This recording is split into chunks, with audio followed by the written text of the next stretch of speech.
Hello friends, ಎಲ್ಲರಿಗೂ sargam ನಡಪಾಕ YouTube ಚಾನಲ್ಗೆ ಸ್ವಾಗತ. ಇವತ್ತಿನ ರೆಸಿಪಿ ಮೆಂತ್ಯ ಸೊಪ್ಪಿನ ಚಿಕನ್ ಮಸಾಲ ಅಂತಲೇ ಹೇಳ್ಬೋದು.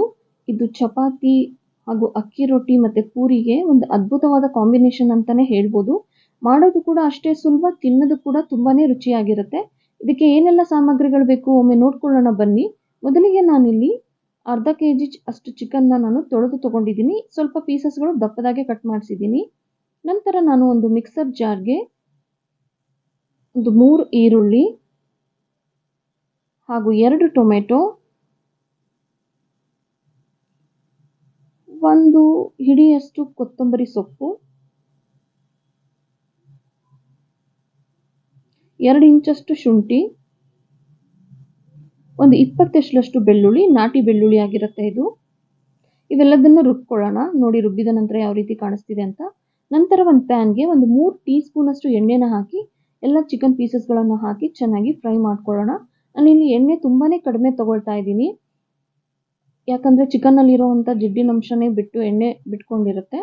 ಸೊ ಹಾಗಾಗಿ ಚಿಕನ್ನಲ್ಲೇ ಭಾಳಷ್ಟು ಎಣ್ಣೆ ಅಂಶ ಇರೋದ್ರಿಂದ, ಜಿಡ್ಡಿನ ಅಂಶ ಇರೋದ್ರಿಂದ ನಾನು ಎಣ್ಣೆನ ಕಮ್ಮಿ ಹಾಕ್ಕೊಳ್ತಾ ಇದ್ದೀನಿ. ನಂತರ ರುಚಿಗೆ ತಕ್ಕಷ್ಟು ಉಪ್ಪು, 1/4 ಟೀ ಸ್ಪೂನ್ ಅಷ್ಟು ಅರಿಶಿನದ ಪುಡಿ ಹಾಕಿ ನಂತರ ಎಲ್ಲದನ್ನು ನಾನು ಚೆನ್ನಾಗಿ ಫ್ರೈ ಮಾಡ್ಕೊಳ್ತಾ ಇದ್ದೀನಿ. ಈಗ ಅಷ್ಟು ಜಿಡ್ಡು ಬಿಟ್ಟಿಲ್ಲ, ಆದರೆ ನಿಧಾನಕ್ಕೆ ನಾವು ಗ್ಯಾಸನ್ನು ಮೀಡಿಯಂ ಫ್ಲೇಮ್ ಅಥವಾ ಲೋ ಫ್ಲೇಮಲ್ಲಿ ಇಡೋದ್ರಿಂದ ಇದರಲ್ಲಿರೋ ನೀರಿನಂಶ, ಜಿಡ್ಡಿನಂಶ ಎಲ್ಲ ಬಿಟ್ಟು ಹೊರಗೆ ಬರುತ್ತೆ. ನೋಡಿ ನಂತರ ನಾವು ಈಗ ಆಲ್ರೆಡಿ ಬಿಡ್ತಾ ಇದೆ. ನಂತರ ನಾವು 1.5 ಟೀ ಸ್ಪೂನ್ ಅಷ್ಟು ಖಾರದ ಪುಡಿ ಹಾಕ್ಕೊಳ್ಳೋಣ ಹಾಗೂ 1 ಟೀ ಸ್ಪೂನ್ ಅಷ್ಟು ಗರಂ ಮಸಾಲ ಪೌಡರ್. ಇವೆಲ್ಲದನ್ನು ಹಾಕಿ ಚೆನ್ನಾಗಿ ಮಿಕ್ಸ್ ಮಾಡ್ಕೊಳ್ಳೋಣ. ನೋಡಿದ್ರಲ್ಲ, ಮೊದಲಿನಕ್ಕಿಂತ ಜಾಸ್ತಿ ಎಣ್ಣೆ ಬಿಟ್ಕೊಂಡಿದೆ ಹಾಗೂ ನೀರು ಕೂಡ ಬಿಟ್ಕೊಳತ್ತೆ ಚಿಕನ್ನು.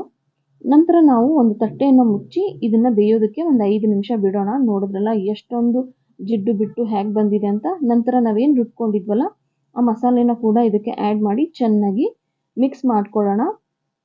ಮಿಕ್ಸ್ ಮಾಡಿದ ನಂತರ ಈ ಮಿಕ್ಸರ್ಗೆ ಅಂಟ್ಕೊಂಡಿರುತ್ತಲ್ಲ ಅದಕ್ಕೂ ಕೂಡ ಸ್ವಲ್ಪ ನೀರನ್ನು ಹಾಕಿ ಅದು ಕೂಡ ಇದಕ್ಕೆ ಹಾಕ್ಕೊಂಡು, ಈ ಬಾಣಲಿಗೆ ಹಾಕ್ಕೊಂಡು ಚೆನ್ನಾಗಿ ಮಿಕ್ಸ್ ಮಾಡ್ಕೊಳ್ಳೋಣ.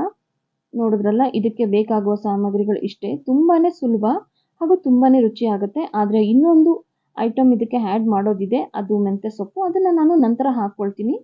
ನೋಡಿ ಈಗ ಮಸಾಲೆ ಕುದೀತಾ ಇದೆ. ಈಗ ನಾನು ಮತ್ತೆ ಪ್ಲೇಟನ್ನು ಮುಚ್ಚಿ ಒಂದು 5 ನಿಮಿಷ ಬೇಯಿಸ್ಕೊಳ್ತೀನಿ.